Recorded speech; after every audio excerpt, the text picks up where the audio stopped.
This winter, Group 6 would like to present the famous painting, Mona Lisa, starring Lloyd Suba as scriptwriter, Renz de la Rosa as Mona Lisa, Vince Lapo as Benzo Perugia, Nurdin Makalalot as Leonardo da Vinci.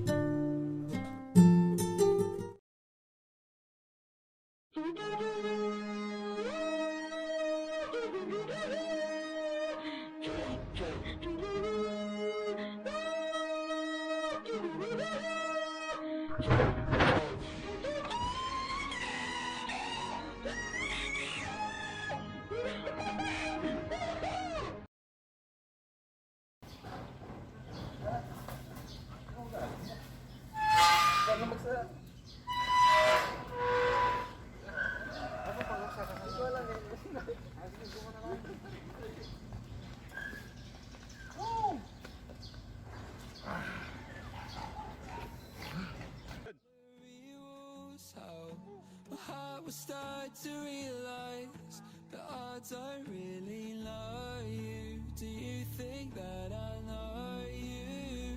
Feel like I'm talking to a teenage Monalisa. Pre, ang ganda ng kanta nun ah. Ano kayang title nun? Hindi mo ba alam yung title nun? Teenage Monalisa. Pero alam mo ba kung saan nagsimula yun at saan nanggaling yun? Hindi ko alam yun ah. Pwede mo bang maikwento? Ganito kasi yun. Alam nyo ba? Magandang araw sa inyong lahat. Ating tatalakayin ang painting na Mona Lisa.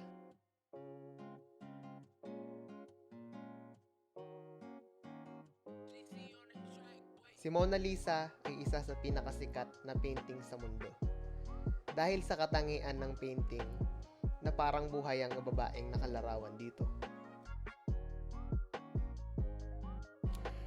Ginamitan ito ng iba't ibang klase ng shadow upang maipakita sa mga tao kung gaano ito pinagtuunan ng pansin hanggang sa matapos ang litratong ito.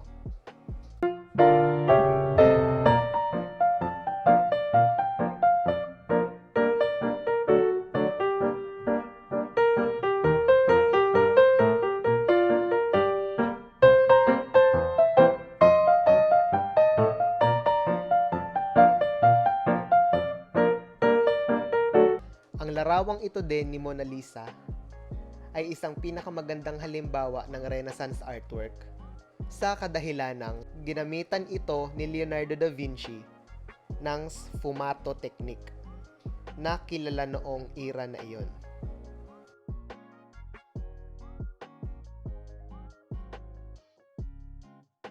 Ating pag-usapan ang Renaissance period kung saan sa irang ito ipininta ni Leonardo da Vinci si Mona Lisa. Ito ay tinawag na rebirth. Ito ay nagsimula noong ika-14th century hanggang ika-17th century. Ang Renaissance ay ang pagkadiskubre muli ng classical philosophy, literature, and art.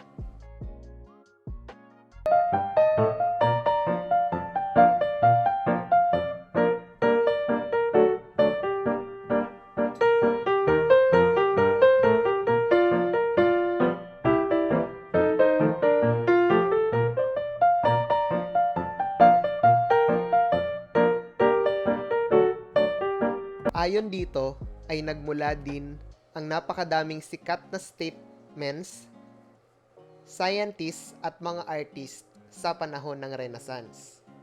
Ang Renaissance ay ang siyang may dahilan kung bakit nagdugtong ang Middle Ages at ang modern day civilization.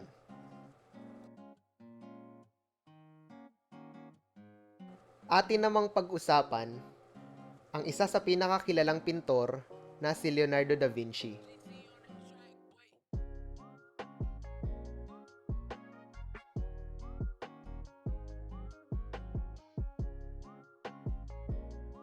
Kanyang ipininta si Mona Lisa ng paunti-unti.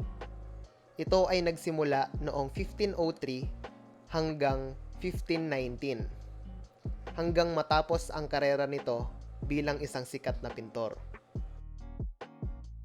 Si Mona Lisa ay ipinagawa sa kanya ng isang mayamang Italianong mangangalakal na nagngangalang Francesco del Giocondo, na gustong ilagay ang painting ng kanyang asawa na si Lisa sa kanilang bagong bahay o tirahan. Isang dahilan din kung bakit naging sikat ang painting na ito ay dahil noong taong 1911, ito ay ninakaw ni Vincenzo Perugia. Isa siyang Italianong manggagawa sa museo kung saan makikita ang painting na Mona Lisa.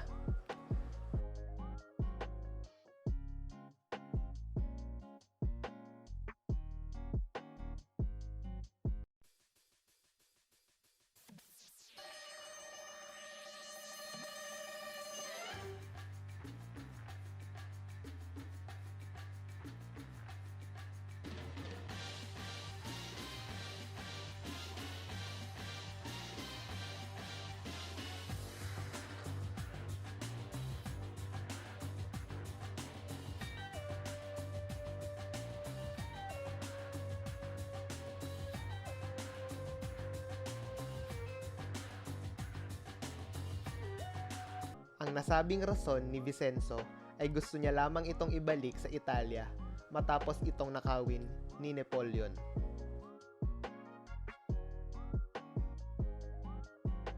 Ito ay naibalik pagkatapos ng 2 taong paghahanap.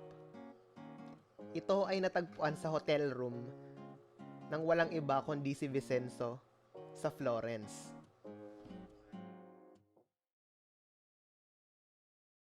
At sa kasalukuyan, ang Mona Lisa ay nasa pag-aari ng Louvre Museum sa Paris. Ito ang maikling video upang ating maintindihan ang ating tinalakay kanina.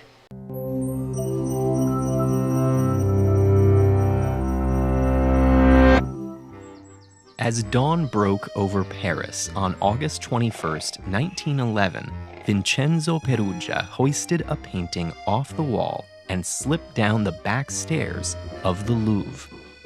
He was close to freedom, the exit just before him, when he encountered a two-pronged problem. The door was locked and footsteps were approaching. Tucked under Perugia's arm was Leonardo da Vinci's Mona Lisa. It's arguably the world's most famous painting today, but how did it achieve its status? Leonardo is thought to have started the portrait in 1503, at the request of a Florentine businessman who wanted a portrait of his wife, Lisa Gherardini. Leonardo continued working on the painting for more than 10 years, but it was unfinished by the time he died. Over his lifetime, Leonardo conducted groundbreaking studies on human optics, which led him to pioneer certain artistic techniques. Some can be seen in the Mona Lisa. Using atmospheric perspective, he made images at greater distances hazier, producing the illusion of profound depth. And with sfumato, he created subtle gradations between colors that softened the edges of the forms he depicted. All of this is striking, but is it enough to make the Mona Lisa the world's most famous painting? Many scholars consider it an outstanding Renaissance portrait, but one among plenty. And history is full of great paintings. Indeed, the Mona Lisa's rise to worldwide fame depended largely on factors beyond the canvas.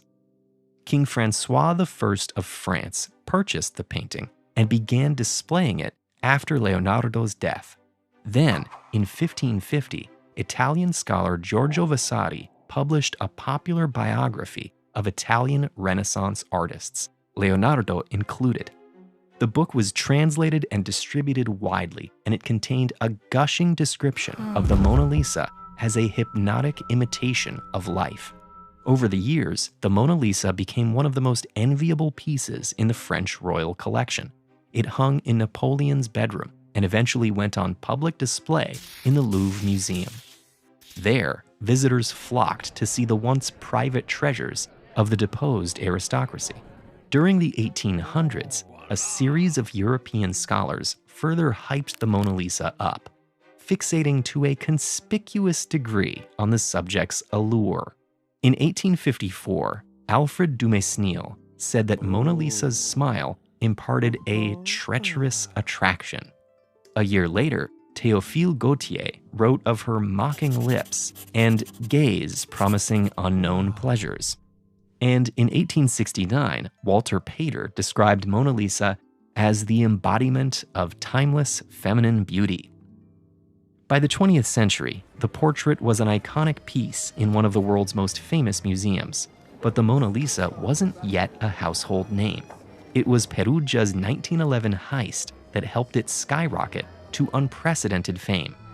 Having been contracted to make protective cases for the Louvre, it wasn't totally inconceivable for Perugia to be locked inside the museum. And lucky for him, when a workman encountered him in the stairwell, he simply helped Perugia open the door and let him walk out into the morning. The theft made international headlines. People gathered to see the blank space where the Mona Lisa once hung. The police interviewed Perugia because he had worked at the Louvre, but they never considered him a suspect. Meanwhile, they interrogated Pablo Picasso because of his connection to a previous Louvre theft, but eventually let him go.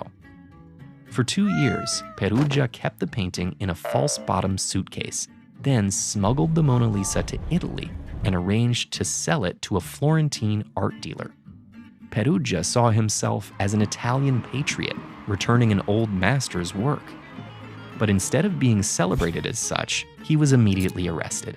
With the mystery solved, the Mona Lisa went back on display to large crowds, and newspapers took the story for a victory lap. In the following decades, conceptual artist Marcel Duchamp mocked it, Nazi art thieves pursued it, Nat King Cole sang about it, and museum goers wielding stones, paint, acid, and teacups attacked it. More than 500 years after its creation, eyebrows and eyelashes long since faded. The Mona Lisa is protected by a bulletproof, earthquake-safe case. Now, it stands perhaps less as an exemplary Renaissance portrait and more as a testament to how we create and maintain celebrity. The Mona Lisa was stolen one fateful time, but there's an artwork so coveted and influential that it's been hijacked over a dozen times, including once by Nazis. Get to know its high-drama, mystery-packed, 6th-century spanning story with this video. Doon nagtatapos ang ating kwento. Pre, sino kausap mo? Ay, wala. Ano ba yan? Tara. Basketball na nga tayo. Tara.